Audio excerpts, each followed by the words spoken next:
Penghuni rumah ini langsung lari terbirit-birit begitu kediaman mereka diincar pria bersenjata tajam. Lelaki 33 tahun itu tiba-tiba masuk rumah warga di desa Sengonwetan, Grobogan, Jawa Tengah.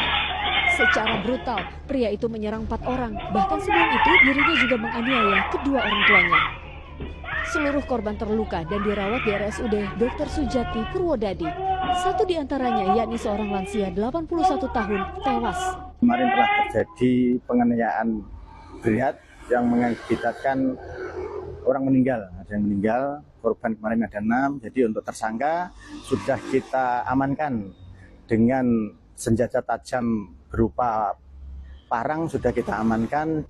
Polisi telah menahan pelaku penyerangan yang sebelumnya sudah diamankan warga. Pria itu juga akan menjalani pemeriksaan kejiwaan.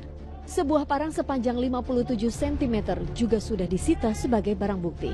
Arif Nur melaporkan dari Grobogan, Jawa Tengah. Pernah kalian mendengar kasus ODGJ yang mengamuk hingga menimbulkan korban jiwa?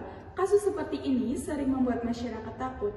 Namun, apakah penyebabnya hanya karena gangguan jiwa atau ada faktor lain yang sebenarnya bisa kita cegah bersama? Salah satu contohnya terjadi di Grobogan, Jawa Tengah. Seorang pria yang diduga mengalami gangguan jiwa mencekik ibunya hingga pingsan, kemudian membawa parang dan menyerang warga secara acak. Akibat kejadian tersebut, 6 orang mengalami luka-luka dan 1 orang meninggal dunia.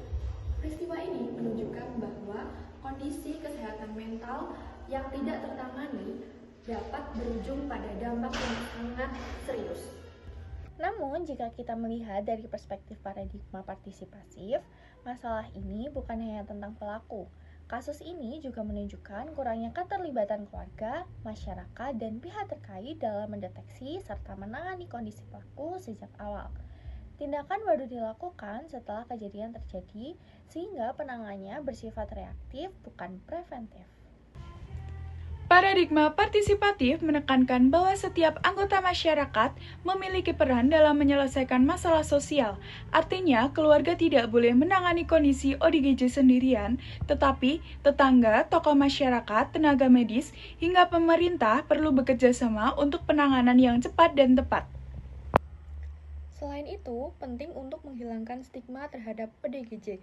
Gangguan jiwa adalah kondisi kesehatan yang memerlukan penanganan medis, bukan alasan untuk mengucilkan seseorang.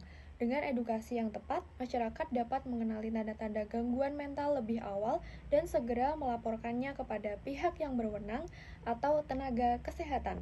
Kasus di Grobogan menjadi pelajaran bahwa pencegahan jauh lebih penting daripada penanganan setelah adanya korban.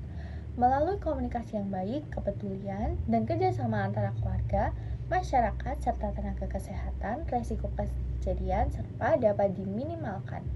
Mari bersama membangun lingkungan yang peduli terhadap kesehatan mental, karena keselamatan masyarakat adalah tanggung jawab kita bersama.